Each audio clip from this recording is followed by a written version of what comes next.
Hello everyone, welcome to Newton physics. Myself Sanjeev Tiwari. और आज हम आपके लिए लेकर आए इस वीडियो में चैप्टर 3 का दूसरा वीडियो है ये हमारा, जो कि आपके एग्जाम में पूरा चैप्टर कंसिडर करने वाला 7 मार्क्स।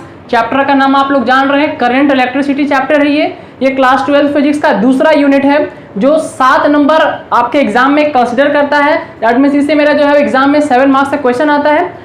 आज हम लोग देखेंगे करंट इलेक्ट्रिसिटी का जो दूसरा वीडियो है उसमें कि ओम्स लॉ क्या होता है। आप लोग क्लास 10th में ओम्स लॉ के बारे में पहले पढ़े होंगे, ओम के बारे में पहले सुने होंगे।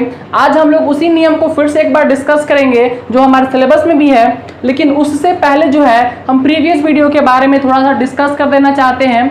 शायद आप लोग को याद होगा, नहीं होगा। अगर आप लोग उसको भूल गए होंगे या नहीं देख पाए होंगे तो आप पिछले वीडियो में जाकर उसको देख सकते हैं, और इस वीडियो के डिस्क्रिप्शन में उसका हम लिंक आप लोग को दे दिए हैं, उसको आप लोग अच्छे से देख सकते हैं। एक बार हम रिकैप कर लेते हैं।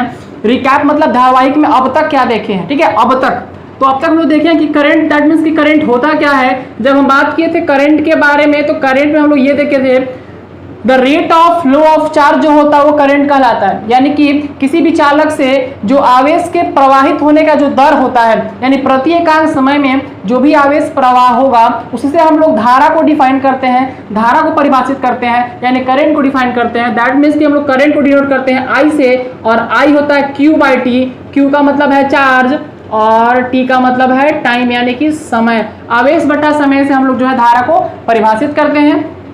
आगे इसका मात्रक जो होता है वो एम्पियर होता है। आप लोगों को पता होगा इसका मात्रक होता है एम्पियर। दिखाते हैं इसको ए से। आगे लोग देखते हैं कि ये एक स्केलर क्वांटिटी था, ठीक है। ये क्या था, एक स्केलर क्वांटिटी था। स्केलर क्यों था? क्योंकि ये लॉ ऑफ वेक्टर एडिशन को फॉलो नहीं कर रहा था।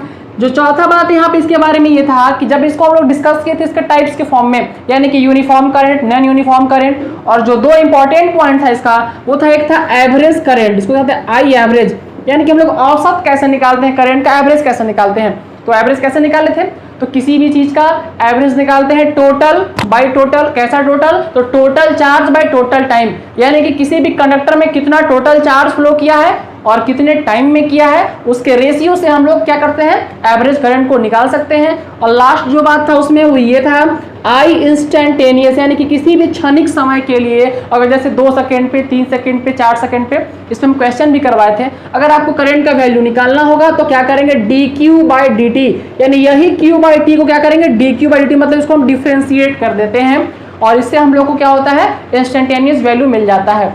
ये सारा जो टॉपिक है हम लोग प्रीवियस वीडियो में डिस्कस कर चुके थे। आज हम आपके लिए लेकर आए हैं नया टॉपिक। उस टॉपिक का नाम है ओम्स लॉ, ठीक है।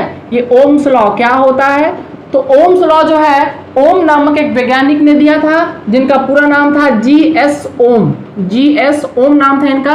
1828 में इन्होंने अपना एक नियम दिया है। नियम क्या है, अभी आज को उसको हम डिस्कस करने वाले हैं आपके सामने। ध्यान से आप सुनेंगे, एक बार उसको सुन ले, उसके बाद उसको हम लिखवा भी देते हैं। नियम यह है कि potential applied across the ends of conductor is directly proportional to current flowing through the conductor. ध्यान से समझना है। ये नियम कहता है कि पोटेंशियल जो हम अप्लाई करते हैं किसी भी कंडक्टर में, वो उसमें प्रवाहित होने वाले धारा का समानुपाती होता है। ये क्या है इसको भी हम लिख के समझा रहे हैं। यहां से हम लोग देखेंगे ओम्स लॉ क्या है, तो potential applied across the ends of conductor, यानी जो पोटेंशियल हम अप्लाई करते हैं किसी भी कंडक्टर के एंड में, यानी एंड टू एंड में, वो क्या होता है, तो डायरेक्टली प्रोपोर्शनल होता है, समानुपाती होता है किसका, current flowing through the conductor. यानी किसी भी कंडक्टर में जो जितना करंट फ्लो करता है, जो पोटेंशियल उसमें हम अप्लाई करेंगे, जो वोल्टेज उसको हम देते हैं, वो क्या होता है, तो उसका डायरेक्टली प्रोपोर्शनल होता है, उसमें प्रवाहित धारा का समानुपाती होता है। यहाँ से क्या देख रहे हैं, that is B proportional to I. इसका मतलब ये कि जब किसी भी कंडक्टर में वोल्टेज की वैल्यू को हम बढ़ाएंगे, पोटेंशियल को बढ़ाएंगे, तो जितना हम पोटेंशियल बढ़ाएंगे उसमें करंट का वैल्यू उतना ही बढ़ते जाएगा। जब यहाँ से इस प्रोपोर्शनलिटी साइन को हटाए हैं, b इक्वल टू आर, यहाँ पर एक r कांस्टेंट आया है, आर आई, और ये जो r है उसी r को हम लोग बोलते हैं कांस्टेंट ऑफ प्रोपोर्शनलिटी, जो कि कहलाता है रेजिस्टेंस। एक बार फिर समझते हैं। ओम का कहना था कि किसी भी चालक में जब आप पोटेंशियल अप्लाई करेंगे तो जो पोटेंशियल होगा उसमें प्रवाहित होने वाली धारा का जो है समानुपाती होगा। यानी जैसे जैसे पोटेंशियल की वैल्यू को बढ़ाते जाएंगे वैसे वैसे उस चालक में, उस कंडक्टर में धारा का मान, दैट मीन्स करंट का वैल्यू भी बढ़ते जाएगा। क्लियर है यहाँ तक? इसी को यहाँ पर फॉर्मूला के फॉर्म में देखा गया है। तो फाइनल फॉर्मूला होता है ओम्स लॉ, जो आपको याद रखना है, V equal to I R. V equal to I R, V का मतलब वोल्टेज, यहाँ पोटेंशियल है, I का मतलब यहाँ पे है करंट और R का मतलब है रेसिस्टेंस, जो कि कांस्टेंट ऑफ प्रोपोर्शनलिटी है यहाँ पर। इसके बाद हम लोग देखेंगे ओम्स लॉ में इसके टाइप्स के बारे में, यानी कि सर्किट में जब इसको हम सर्किट के फॉर्म में देखेंगे तो दो तरह का सर्किट ये फॉर्म करता है। एक हम लोग पढ़ेंगे ओमिक सर्किट और दूसरा देखेंगे नॉन ओमिक सर्किट। तो सबसे पहले हम स्टार्ट करते हैं कि ओमिक सर्किट होता क्या है। जैसा कि हम बताए थे ओमिक सर्किट, ठीक है, ओमिक सर्किट क्या होता है, तो इसका डेफिनेशन होता है the circuit which obeys Ohm's law। Ohm's law मतलब वैसा सर्किट जो ओम के नियम का पालन करता है, जो ओम के नियम को ओबे करता है, वो ओमिक सर्किट कहलाता है। क्लियर है? तो ओम का नियम का पालन करने का मतलब क्या? ओम का नियम कहता है कि V प्रोपोर्शनल टू I होता है, यानी कि जब किसी भी सर्किट में पोटेंशियल को बढ़ाएंगे तो करंट भी बढ़ेगा। अब हम लोग देखते हैं इससे ग्राफ के फॉर्म में, एक स्लोप के फॉर्म में कैसा ग्राफ बनता है। ध्यान से समझेंगे, बहुत ईजी टर्म है ये मेरा डिनोट कर रहा है वोल्टेज को और ये डिनोट कर रहा है मेरा करंट को, यानी कि I। ठीक है, ये मेरा VI ग्राफ है, VI ग्राफ है। इसको हम लोग VI ग्राफ बोलते हैं क्योंकि एक्स एक्सिस और वाई एक्सिस होता है। जो पहले एक्स है उसको V और यहाँ पे I है। इस VI ग्राफ में ओमिक सर्किट का ग्राफ कैसा बनता है, कैसा स्लोप बनता है, तो समझते हैं थोड़ा सा इसको एग्जांपल से। यहाँ से V बढ़ेगा तो I भी बढ़ेगा। क्लियर है? जैसे हम मान लो इसको दे रहे हैं पहला 3 वोल्ट, इसके बाद 6, 9, 12 और 15, इस तरह से देते हैं इसमें। और इसका जो करंट का वैल्यू हम दे रहे हैं वो मान लेते हैं कितना होता है, जैसे मान लो 2 है, फिर 4 है, इसके बाद 6 है, फिर 8 है और 10 है। ठीक है, अब यहाँ से इसको हम लोग ग्राफ में डिनोट करेंगे तो वोल्टेज अगर बढ़ेगा तो करंट भी बढ़ेगा। यानी कि पहले मान लेते हैं वोल्टेज का ग्राफ, मान लीजिए 3 है, ये 6 है, ये 9 है, ये 12 है और ये 15 है। यहाँ पर बनाते हैं ये 2 है, ये 4 है, ये 6 है, ये 8 है और ये 10, इस तरह से है। अगर तो यहाँ पर 3 तो यहाँ पर 2 आएगा, 3 2 पहला 3 और 2, उसके बाद ये 3 से डबल होकर 6 हुआ, तो ये भी डबल होकर 2 से 4 हो गया। ये 6 के बाद फिर ये कितना हुआ, 9 हुआ, तो उसके बाद ये 4 से कितना हुआ, 6 हुआ। यानी कि यहाँ पे 2 2 का गैप है तो यहाँ पे 3 3 का गैप है। तो ये क्या है, दोनों का दोनों बिल्कुल प्रोपोर्शनल है। तो यहाँ से हम देखते हैं पहला पॉइंट। दूसरा बनेगा 4 और 6 का, यही बनेगा ना 6 4, तो ये 6 और ये 4, इसका पॉइंट कहीं यहाँ आएगा 6 4। फिर तीसरा जो है 9 और 6 पॉइंट कहीं आया, यानी कि इसका जो ग्राफ बनेगा वो बिल्कुल स्ट्रेट ग्राफ बनेगा, सीधा ग्राफ बनेगा, सीधा। ठीक है, ये डॉटेड लाइन से दिखा है, ये स्ट्रेट ग्राफ बनेगा इसका, जो कि मेरा ओमिक सर्किट कहलाता है। ये ओमिक का ग्राफ होता है। क्लियर है? यहाँ पे ये आपको दिख रहा है, ये ओमिक का स्लोप है और V और I, और ये जो हमको दिखा वो क्या है, R है। यानी R इक्वल टू कितना होता है, V/I। जब हम लोग देखे थे ओम्स लॉ में V इक्वल टू IR, तो यहाँ से हम कह सकते हैं कितना, R इक्वल टू V/I, यानी कि पोटेंशियल और वोल्टेज और करंट से जो है हम लोग फाइंड करते हैं रेसिस्टेंस का वैल्यू। अब यहाँ पे जो है, ये जो है वो आपका tan थीटा, यानी कि tan theta equal to V/I और इक्वल टू R, ये tan थीटा के फॉर्म में होता है। ठीक है, tan थीटा के फॉर्म में हम लोग क्यों लेते हैं उसके बारे में आपको हम डिस्कस करेंगे। यहाँ पर समझना है कि ओमिक सर्किट होता क्या है। तो वैसा सर्किट जो ओम्स लॉ को फॉलो करता है, ओम्स लॉ को ओबे करता है, वो ओमिक सर्किट कहलाता है। और ओम्स लॉ को फॉलो करने का मतलब है कि वो V प्रोपोर्शनल टू I इस स्लोप को दिखाएगा, यानी कि जैसे जैसे जिस हिसाब से V बढ़ता है उस हिसाब से अगर I बढ़ेगा तो ये जो है आपका V प्रोपोर्शनल टू I का ग्राफ बनेगा और जो सर्किट फॉर्म करेगा वो कहलाएगा आपका ओमिक सर्किट। ठीक है, अब यहाँ पे हम डिस्कस किए थे, एक बात बोले सर tan थीटा हम लोग जो लिए हैं वो tan थीटा ही क्यों लेते हैं। तो एक बात आपको जो याद रखना है, बिल्कुल अच्छे से आपको याद रखना है कि यहाँ पर जो एंगल बनता है वो हमेशा I के साथ बनता है। ये आपको याद रखना है। जो भी हम थीटा लेते हैं हमेशा किसके साथ, I के साथ थीटा लेते हैं, I के साथ। ठीक है, अब ध्यान समझते हैं इसको, ग्राफ को थोड़ा सा हम उल्टा बनाते हैं आपको समझाने के लिए। देखो इधर हम इरेज करते हैं, ग्राफ को थोड़ा उल्टा बना रहे हैं। ठीक है, उल्टा मतलब क्या, ये हो गया आपका I और ये हम ले लिया आपका V। ठीक है, और यही रेसिस्टेंस था जो बीच में हम लोग R लिए थे। अब यहाँ से हम बताए थे कि एंगल बनता है हमेशा किसके साथ, I के साथ। यहाँ से जो है कहीं पे मान लो यहाँ पे निकाल रहे हैं। ठीक है, ध्यान से देखेंगे, ये इतना और ये पोटेंशियल का वैल्यू इतना था, V का और I का वैल्यू इतना था, कहीं पर भी ले लिए। अब यहाँ से हम देख रहे हैं ये 90 डिग्री है। क्लियर है? तो ये V का वैल्यू है और ये I का वैल्यू है, ये V और ये I, ये V दिखा रहा है, ये I दिखा रहा है मेरा, V और I। तो हम यहाँ से लेंगे tan थीटा। तो tan थीटा क्यों लेते हैं? क्योंकि हमको ये जो V है वो परपेंडिकुलर हमको दिख रहा है और I क्या है यहाँ पर बेस दिख रहा है, दिख रहा है, ये परपेंडिकुलर और ये बेस, यानी कि ये P हो गया और ये B हो गया। और P बाई V किसका वैल्यू होता है? tan थीटा का होता है, यानी V बाई I हम लोग को लेना है, V बाई I हम लोग लेते हैं क्योंकि V और I का जो रेशियो है वही मेरा रेसिस्टेंस कहलाता है। तो यहाँ से क्लियर हो गया कि हम लोग V बाई I क्यों लेते हैं, tan थीटा के फॉर्म में इसको क्यों डिनोट करते हैं। ध्यान से इसको आप देख लेंगे, इसको नोट कर लेंगे। अभी हम डिस्कस करेंगे इसके बाद नॉन ओमिक सर्किट के बारे में। एक और एग्जांपल थोड़ा सा आपको हम दिखा देते हैं, ठीक है, छोटा सा एग्जांपल, क्वेश्चन कभी कभी पूछ देता है। अब इस टॉपिक को हम डिस्कस कर रहे हैं, थोड़ा सा अच्छे से डिस्कस कर देते हैं। एक और टॉपिक थोड़ा सा इसको देख लेते हैं। एक क्वेश्चन है, आपको बताना होगा, ध्यान से देखेंगे। क्वेश्चन है, ये है आपका V और ये है आपका I, ठीक है, और आपको बताना है यहाँ पे दो ग्राफ हम बना रहे हैं, ये हो गया R1 और ये हो गया R2। दोनों में बड़ा कौन है? R1 ग्रेटर है कि R2 ग्रेटर है, आपको बताना है। ध्यान से देखेंगे, which one is greater, R1 और R2, ये आपको बताना है। यहाँ से ग्राफ को देख के आपको समझना है कि दोनों में बड़ा कौन है। क्लियर है? तो यहाँ से एक बात जो अभी आप बताए थे, शॉर्ट वाला मेथड पहले बता दीजिए। पहले हम शॉर्ट मेथड आपको बता देते हैं। हम बताए थे कि I के साथ हमेशा थीटा बनता है, I ऊपर में है तो थीटा बनाते हैं। तो पहला थीटा जो बना वो हो गया θ1, जो R1 के साथ बना। दूसरा बना वो तो θ2 जो R2 के साथ बना। जिसका थीटा बढ़ा, ठीक है ना, जिसका थीटा बढ़ा उसका क्या होता है? रेसिस्टेंस भी बढ़ा।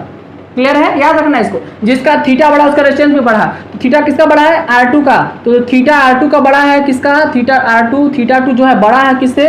θ1 से, इसलिए R2 बड़ा है किससे? R1 से। ये आपको याद रखना, ठीक है। जिसका थीटा बड़ा है उसमें क्या होगा? रेजिस्टेंस भी उसका ज्यादा होगा। लेकिन ये वे अगर मान लीजिए हमको नहीं याद है तो इसको हम लोग ग्राफिकल मेथड से कैसे पता करेंगे, यानी कौन सा बड़ा होगा कौन ज्यादा होगा, इसको हम डिस्कस करते हैं ग्राफिकल मेथड से।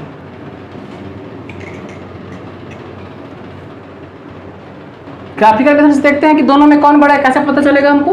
ध्यान से देखते हैं, ये जो है हम लोग का बहुत ही इंपॉर्टेंट पार्ट है, ये जो स्लोप वाला पार्ट है, जो ग्राफ वाला पार्ट है, आपको हम बता रहे हैं जो, ठीक है। ये हम बताए थे कि ये V है और ये I है। यहाँ पे दो टर्म था, एक मान लेते हैं ये R1 था, दूसरा था R2 था, ठीक है।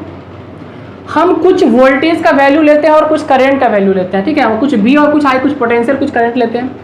मान लीजिए हम यहाँ से ले रहे हैं, इसके लिए सेम करंट में दोनों का वैल्यू लेते हैं, सेम करंट में करंट का वैल्यू सेम लेंगे, ठीक है। यानी कि यहाँ पे करंट है और यहाँ से हम दोनों का वैल्यू सेम, यानी करंट का जो वैल्यू है I वो कांस्टेंट है, V चेंज हो रहा है, V वैरी कर रहा है, ठीक है। I सेम है, V वैरी कर रहा है, V चेंज हो रहा है, हम देखेंगे यहाँ पर। तो ये जो है एक पॉइंट बना यहाँ आपका और एक बना यहाँ, ठीक है। ये R1 के लिए यहाँ लेते हैं, जो कि इसको हम लोग V1 ले लेते हैं, और R2 के लिए जो है ये R2 के लिए यहाँ पे ले लेते हैं, जो V2 ले लेते हैं। टोटल V था मेरा, ये नीचे वाला जो है V का ग्राफ है, V1 और V2 ले लिए।